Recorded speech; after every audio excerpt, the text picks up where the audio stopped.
So the enemy will come with evidence from things maybe that we did do, things people did say about us, struggles that we do have.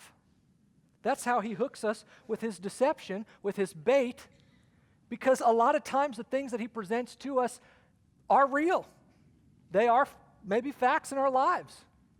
He says, oh, because of those things, therefore, here's the deception. Now he paints a worst-case scenario or a hopeless situation. He wants to hook us with hopelessness with his arguments and his obstacles, his feelings, fears, and failures. Try to paint a picture of our future that's always negative.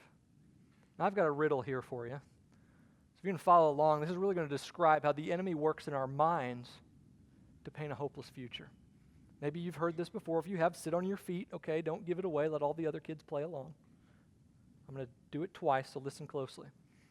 A man left home jogging. He jogged a little ways and turned left. He jogged a little ways and turned left. He jogged a little ways and turned left, and then he jogged back home. When the man got home, there were two masked men there waiting for him. Here's the question. You ready? Why did the man leave home jogging? And who are the masked men? Do you know? Anybody know? All right, listen closely one more time. A man left home jogging. He jogged a little ways and turned left. He jogged a little ways and turned left. He jogged a little ways and turned left, and then he jogged back home. When the man got home, there were two masked men there waiting for him. Why did the man leave home jogging?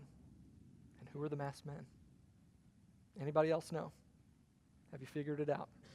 All right, before I give you the answer, listen to the evidence that we had to base our conclusion off of. A man makes some jogs, some left turns, returns home to two masked men. Now, the mind naturally has a tendency to fill in the gaps of what it doesn't know. It takes the facts and then fills in what it doesn't know with worst-case scenarios, which is what the devil counts on. So you probably thought that the man was running from danger, and by the time that he got home, oh no, now he's caught. But I can undo that entire worst case scenario, false scenario, with one single word of truth. Ready? Think baseball. Who's the man? He hit a home run. He ran around the bases. He got back home to the catcher and the umpire, the two masked men. You see, that's how the enemy will work on our minds and our lives to get us to believe a false scenario about our future, to believe hopelessness for our future.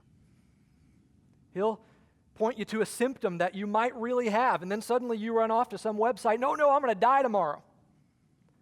Or if your kids are coming home late, then oh no, that must mean the worst has happened. Or if the boss calls you in to his office, that must mean I'm going to be canned. Or if somebody stops replying to your text message for like an hour, then they must be mad at me.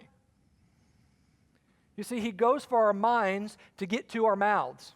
Today, so many people have bought into a definition of who they are based upon feelings they didn't choose, negative words spoken about them, and of course, regrets of the past. Things that try to dictate their lives, basically saying, because you feel this, you deal with this, you fell to this, then this is who you are, this is how you have to behave, this is your destiny.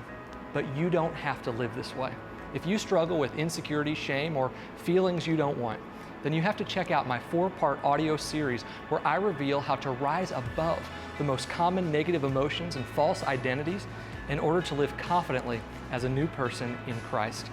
This series includes 4 life-changing messages.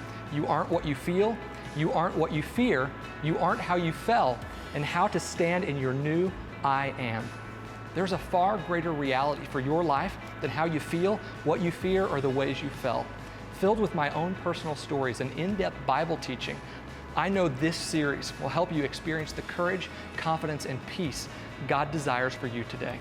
Are you ready to finally overcome the feelings, fears, and failures that try to dictate your life? Then go online to kylewinkler.org/youaren't and order my You Aren't series on CD or MP3 for a gift of only $25. Order now, and within minutes, you can be on your way to freedom.